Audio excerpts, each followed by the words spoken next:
Bonjour, bienvenue à l'Assemblée extraordinaire du mardi 19 décembre 2023, 14 h. Donc, appel des élus. M. Michel Forgette. Présent. M. Réal Duchamp. Présent. M. Marc Lemay. Présent. Mme Véronique Fillon. Présent. M. Pascal Frappier. Présent. Et Mme Sophie Demoureux.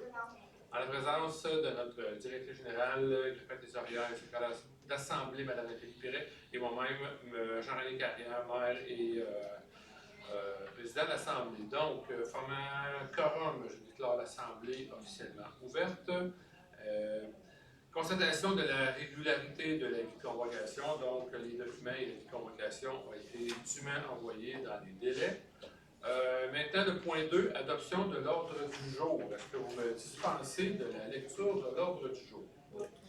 Qui propose l'acceptation de l'ordre du jour?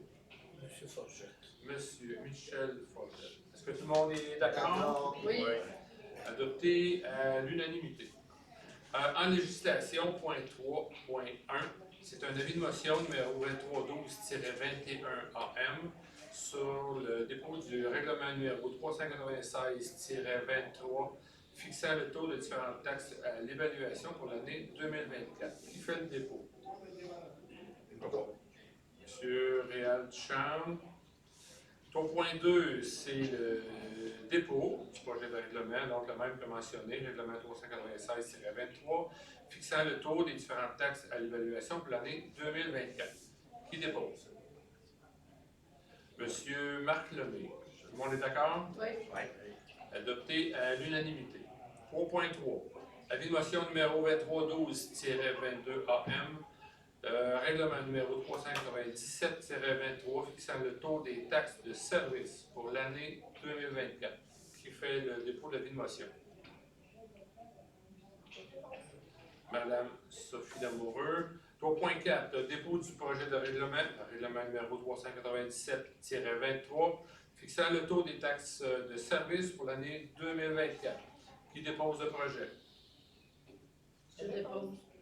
Madame Véronique Fillon. Est-ce que tout le monde est pour? D'accord. C'est adopté à l'unanimité.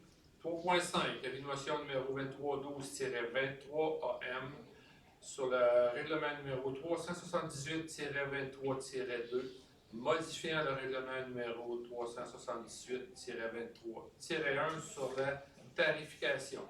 Qui dépose l'avis de motion? Dépose. Monsieur Marc Lemay. 3.6, dépôt du projet de règlement, règlement numéro 378-23-2, modifiant le règlement 378-23-1 sur la tarification. Qui dépose le projet? Dépose. Madame Sophie Demoureux. Tout le monde est d'accord? D'accord. Adopté à l'unanimité. En gestion, donc, renouvellement de la location de la salle La Parenté au complexe Roussel à la Commission des sports, loisirs, culture et de la collectivité, la CSLIC. C'est donc un contrat accordé pour une année de 3 ans, une durée de 3 ans, en fonction des tarifs en vigueur selon chacune des années. Qui propose? Propose. On va y aller avec Mme Véronique Fillon. Tout le monde est d'accord? D'accord. Ah, on a une extension ici. Donc, c'est à l'unanimité, j'ai bien compris? Oui. Merci. En trésorerie, rapport des dépenses autorisées. Donc, pour dépenses courantes autorisées selon le règlement 351-21, c'est un montant de 601 306,77 sous. Ensuite, un montant de 102 616,46 pour la dépense de fin de mois et 24 233,17 pour toute autre dépense courante, en immobilisation. Qui propose? Propose. Monsieur Marc Lemay. Êtes-vous d'accord? Oui. Donc, c'est adopté à l'unanimité. Sécurité incendie, le point 6. Donc, 6.1, prolongation de l'approbation du directeur des services des incendies.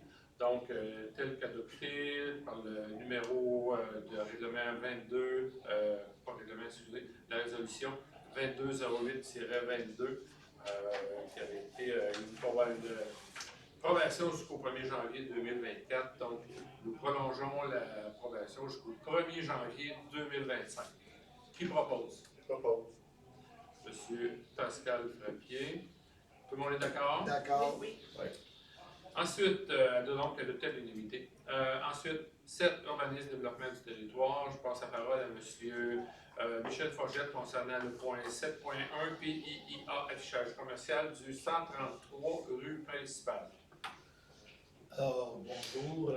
Que le propriétaire de la pâtisserie Kississam souhaite installer une enseigne en vitrine pour afficher son établissement, que l'enseigne projetée possède une dimension de 1,1 mètre carré, sera collée sur la vitre de la fenêtre centrale, que l'enseigne respecte le critère du PIA en matière d'affichage.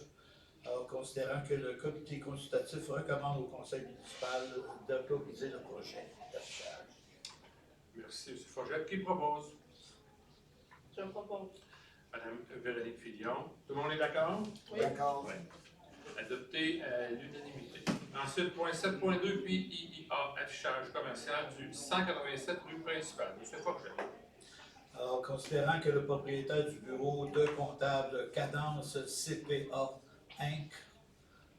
Souhaite installer une enseigne sur poteau pour afficher son établissement, que l'enseigne projetée possède des dimensions de 0,6 m², sera installée sur le support existant en cours avant, que l'enseigne respecte les critères du PIA en matière d'affichage, et considérant que le comité consultatif recommande au conseil municipal d'autoriser le projet d'affichage. Merci. Donc, qui propose? Monsieur Réal Ducharme. Tout le monde est d'accord? D'accord. Oui. Donc, c'est adopté à l'unanimité. On poursuit avec le point 7.3, PIIA, affichage commercial du 7 rue Saint-André. Toujours M. Forgette. Alors, considérant que le propriétaire de la clinique médicale projetée souhaite installer une enseigne sur le poteau en vitrine pour afficher son futur établissement, que l'enseigne du poteau est composée de 2 panneaux totalisant une superficie de 0,63 mètres et l'enseigne sur vitrine qui possède une superficie de 1,2 mètres sera collée sur la vitre de la fenêtre droite de la façade principale, que les enseignes respectent les critères du PIA en matière d'affichage.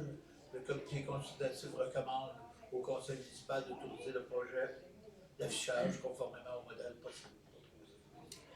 Merci, M. Forgette. Qui propose? Je propose. M. Martelet. Tout le monde est d'accord? Oui. Adopté à l'unanimité.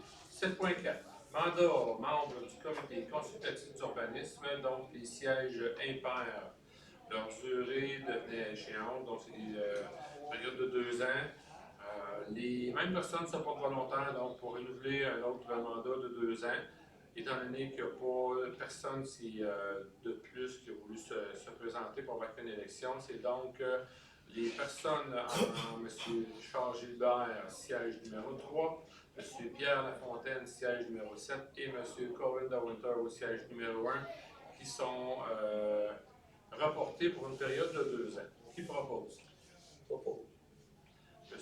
Michel Forgette. Tout le monde est d'accord? D'accord. Adopté à l'unanimité. 7.5, une nomination d'un nouveau membre au sein du comité consultatif d'urbanisme sur un siège impair qui était vacant. Donc, le siège numéro 9 était vacant. Une personne se porte donc volontaire à donner son nom pour siéger sur une période de 2 ans. La personne, c'est M. Alexandre Bourquevien.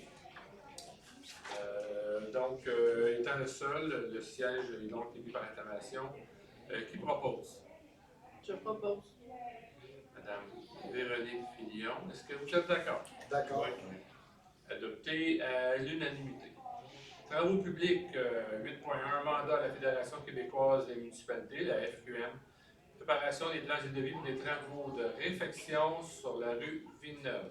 Donc, la FQM, service d'ingénierie, envoyé donc une soumission pour préparer les places de dépôt au montant de 16 500 $. Qui propose? Je propose. On va y aller avec M.